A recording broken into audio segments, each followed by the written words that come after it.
Assalamualaikum warahmatullahi wabarakatuh. Selamat pagi anak-anakku semuanya. Bagaimana kabarmu pada hari ini? Ustazah harap semuanya masih dalam keadaan sehat dan tentunya walaupun hanya belajar dari rumah, kalian masih tetap semangat untuk mengikuti pembelajaran pada hari ini. Anak-anakku semuanya, untuk mengawali pembelajaran pada hari ini, marilah kita mengawalinya dengan membaca basmalah bersama-sama. Bismillahirrahmanirrahim. Dan seperti biasanya, tidak pernah terlupakan untuk klik like, share, dan subscribe bagi yang belum pernah mengkliknya. Terima kasih. Hari ini kita masuk di tema 1, subtema 3, muatan PKN, dan yang akan kita bahas adalah tentang pengamalan 5 sila Pancasila di sekolah. Kemarin kita sudah belajar terkait dengan simbol-simbol Pancasila, kemudian dasar negara Indonesia itu apa, itu sudah kita bahas semuanya. Nah, sekarang kita akan membahas tentang pengamalannya jika dilakukan di sekolah itu apa saja. Nah, ini gambar ketika kita di sekolahan ya. Nah, pengamalan sila pertama Pancasila di sekolah, contohnya apa saja? Yang pertama adalah mempersilahkan teman yang akan beribadah. Jadi, kebetulan sekolah kita sekolah Islam, jadi semuanya siswanya itu beragama Islam, maka biasanya ibadahnya dilakukan secara berjamaah. Kalau kita berada di sekolahan, seperti sholat duhurnya berjamaah, sholat asarnya berjamaah. Nah, kalau sekolah yang lain mungkin ada temannya yang beda agama, misalnya ada yang Islam, ada yang Kristen, ada yang Hindu, dan lain-lain, maka jika ada teman yang ingin melakukan ibadah, maka kita tidak boleh melarangnya.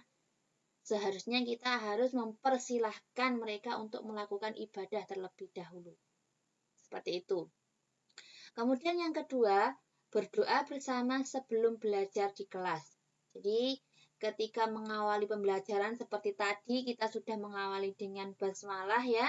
Kemudian, ketika menutup pelajaran pun biasanya kita menutupnya dengan hamdalah.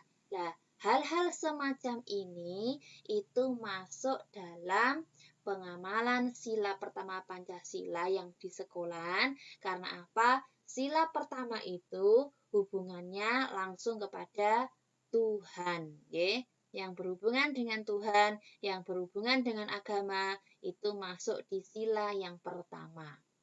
Kemudian selanjutnya, masih di sekolah, yaitu pengamalan sila kedua Pancasila di sekolah. Contohnya apa? Yang pertama, menggunakan bahasa yang santun saat berbicara dengan guru. Jadi, karena guru adalah orang tuamu yang ada di sekolahan, kalau di rumah kan orang tuamu sendiri. Tetapi kalau di sekolahan, orang tuamu itu adalah guru. Maka ketika berbicara dengan guru, harus menggunakan bahasa yang sopan. Kalau kita menggunakan bahasa Jawa, berarti kita harus menggunakan bahasa Jawa yang halus, bahasa krama. Karena apa? Karena kita akan menghormati guru kita dengan menggunakan bahasa yang bagus. Nah, kalau kita tidak bisa menggunakan bahasa Jawa yang benar, maka gunakanlah bahasa Indonesia. Karena Ustazah yakin semuanya sudah mahir menggunakan bahasa Indonesia. Itu.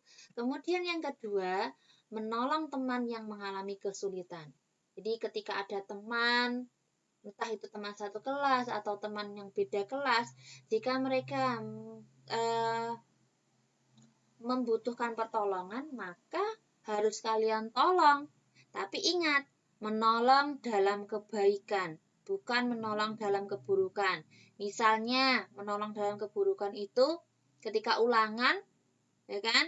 Ulangan itu kan harus dikerjakan sendiri-sendiri.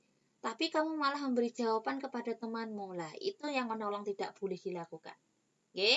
Jadi, sesuatu hal yang baik maka lakukanlah dan jangan melakukan hal yang buruk.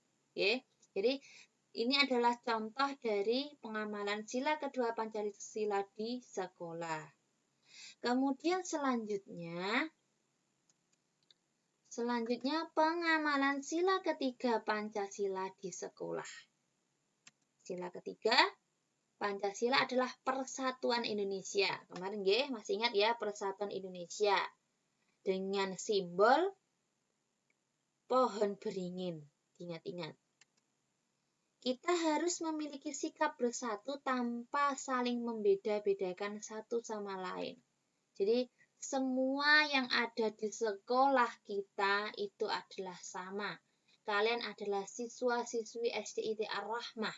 Tidak ada yang beda.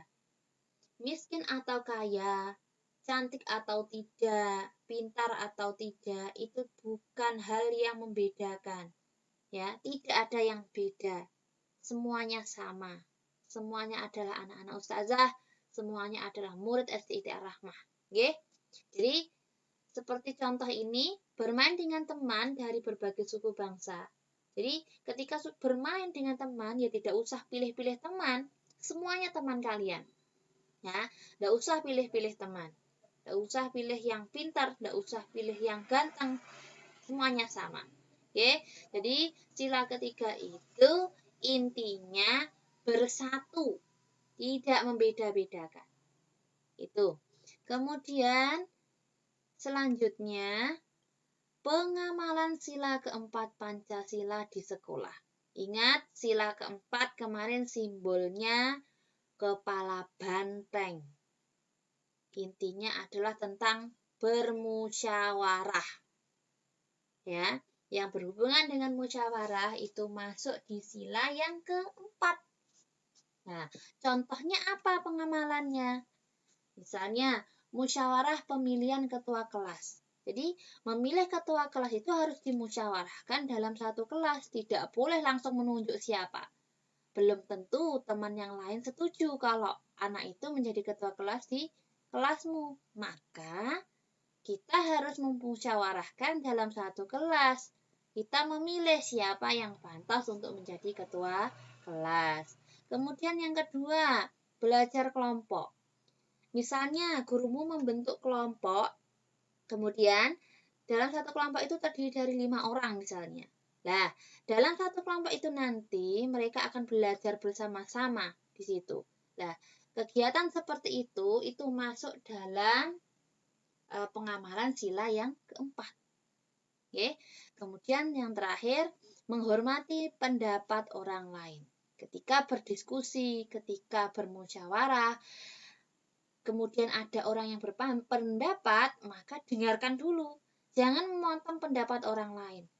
Ya, jangan mencela pendapat orang lain. Hormatilah pendapat orang lain itu dulu. Siapa tahu pendapat itu baik untuk kita semuanya. Oke, jadi 3 ini adalah contoh pengamalan sila keempat. Diingat-ingat, sila keempat itu berhubungan dengan musyawarah. Kemudian yang terakhir, pengamalan sila kelima Pancasila di sekolah. Ya, sila kelima kemarin simbolnya padi dan kapas. Ingat-ingat, padi dan kapas. Contohnya, pengamalannya, bersikap adil dengan semua teman di sekolahan. Ya, adil. Ketika kamu membawa jajan, temanmu di samping itu kamu beri. Kemudian ada satu anak di sampingmu lagi melihat. Dan daripada temanmu itu kepingin dengan apa yang kamu bawa jajannya, maka bagilah keduanya. Jadi jangan cuma satu orang saja yang dikasih, tapi yang melihat di sampingmu itu juga harus dikasih. Kasihan kan? Harus adil. Kemudian memilih teman juga tidak boleh. Semuanya harus adil. Perempuan, laki-laki itu semua temanmu. Oke, harus ditemani semuanya. Itu. Kemudian bekerja sama untuk menciptakan kelas yang nyaman. Jadi, dalam satu keluarga, kita itu dalam satu kelas itu adalah satu keluarga. Maka, marilah bersama-sama kita bekerja sama untuk menciptakan kelas yang nyaman.